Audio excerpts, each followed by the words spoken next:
to my YouTube channel, Lavish Vanity Code. I was supposed to start this like a minute ago, but that's besides the point. This video is basically a Q&A, so I'm going to answer like a few basics of me, and I'm going to also answer a few kind of business type questions, but I'm not gonna say too much because my next video is gonna be like a one-on-one on how to start your own business, you know, being young and stuff like that. First question is, how old are you? I am 19 years old. When is your birthday? I was born on March 27th. I'm an 02 baby. All right, so the next question is, how can you become a brand ambassador? Do you have to be an influencer? Okay.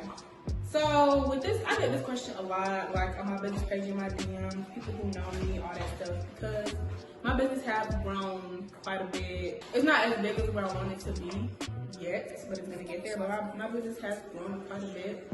And simply for me, as far as like brand ambassadors, it depends on what I'm looking for at the time. If I'm looking for like just somebody who can who looks good, who look good in the product that fits my company, that fits the style that I'm going for and the look that I'm going for. And sometimes I don't even care about the influence. I just need it for content purposes. Then I would have that person as a brand ambassador. Now, as far as like sales and everything, 9 times out of 10, I do look for somebody who already has influence, so it would be an influencer. And I'm not big on followers. Like, I know some people be like, oh, you have to have over 100,000, da da da da. No, I have had my fair share of different brand ambassadors or influencers, whatever you want to call it, who had literally millions of followers and then barely bought any sales, versus somebody who had, like, I'm just throwing numbers out there, so I'm not saying anything like specific, but versus somebody who probably has like 20K, but they bring in way more orders or whatever. So when it comes to like brand ambassadors and influencers, I literally just kind of like look for like, if like I said, first, if I'm looking for content, then it'll just be based off like if you fit the look. I don't really care about sales. Or if I'm looking for influencers for like somebody to bring in more sales, it'll just be more of like basically like the influencer that you have and like your business, like your page interaction. So that's basically that. And then another question I had was, how hard was it to find a vendor and build a site? Now the vendor part really wasn't as hard as I thought it would be. Like, I'm not gonna lie, I went through a good amount of vendors like when I first started, because I started off selling lashes for like 6 months. And that's when I ventured off into selling hair and everything. So as far as like with like finding a vendor, I literally like had like, I think I only went through two or three vendors.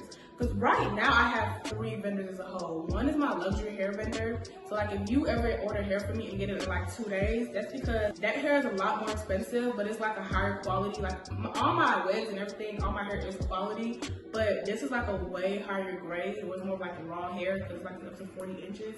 And also like they ship in like 2 days, like 2 days max. So I have that luxury vendor. Then I have my main vendor as far as like who ship all like my wigs, my bundle deals and everything like that. And then like I have another vendor, and that's when, usually that vendor is when I add like a new wig, like a new style, because they're able to make like different colors that I like, or like different highlight types and stuff like that. So I have 3 vendors. But as far as like finding a vendor, I think like it started like with my original vendor. The one I have now, like that's my main vendor, and another vendor, like the one I had before that, it took like, only took like 2 tries, and really like it's just based off like pricing, their processing time, because I drop ship, the quality of course, and of course like the quality, I had to change it the first time because I did find better quality. So that's probably why like my prices also went up because I found better quality too.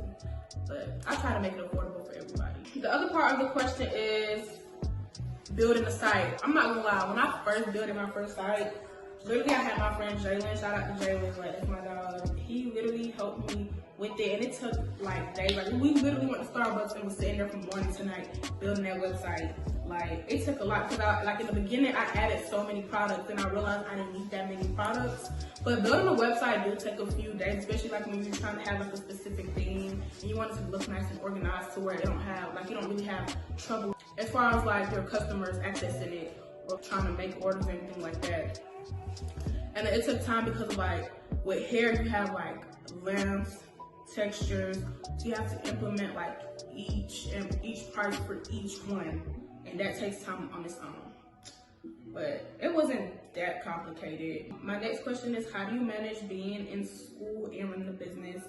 I'm not gonna lie, it's hard. Sometimes I really do slack off my, like as far as like, I'll process my orders and everything on time because that's people's money. I don't kill anybody's money. But as far as like putting out content, it is a lot more harder because I do have to focus. Like I'm a bit, like my major is business. No, I lie.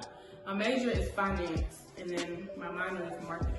So like, and I'm a sophomore in college and I'm kind of like into my major.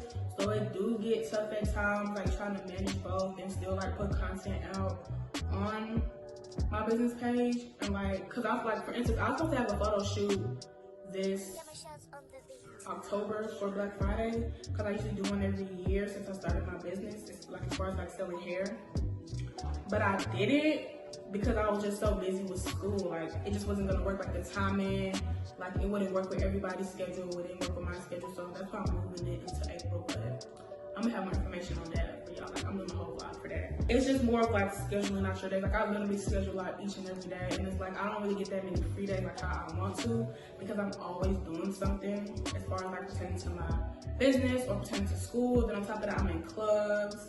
I participate in like different things, you know. But it's not hard, it's doable. It's not hard at all, it's very doable. Another question was, how did you find the right vendor or if the right vendor finds you? It kind of goes back to my previous question, Slick, but when I found the right vendor, I'm not gonna lie. Y'all do not sleep on these people that be DMing y'all saying they have quality hair, this and this and that. But my original vendor I had found in Atlanta, but I realized I didn't like them because it just was overly priced for no reason. I don't know, I didn't like the quality. It was just like, they was very inconsistent.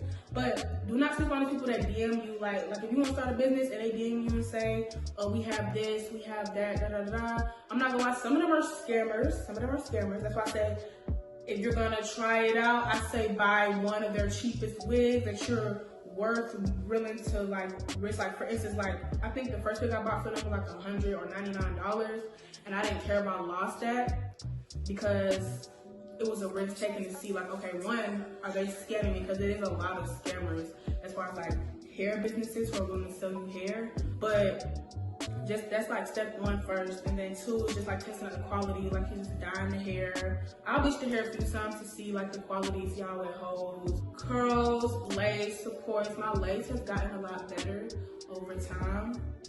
That matters, yeah. And most of the time, the vendors will come to you because they literally will message you. Like if they see you are a business page that sells hair, they're not. I don't know how they find you, but they'll find you messages. And that's literally how I found all three of my vendors that I have right now. Like they came to me. Those are like the main questions that I really wanted to answer for this Q&A.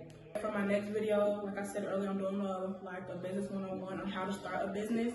And then I think I might follow up with how to build a website. So I'll like start from like scratch. For like people who need help with like making websites, especially for hair, because I know it gets very confusing. And that's why it took me a long time at that, because this was my first time ever. Like I had a website already because of like Lash Vanity Lashes when I only sold lashes, but that's like my first time like actually having extra stuff like lamps, textures, and different things. So it took me a long time because I had to also figure it out as I went along too. So I'll also make a video on that. I just want to say, well, thank you guys for watching my video, and I hope that, you know, this can actually be a thing and I'll be consistent. Don't forget to stay tuned for the next video.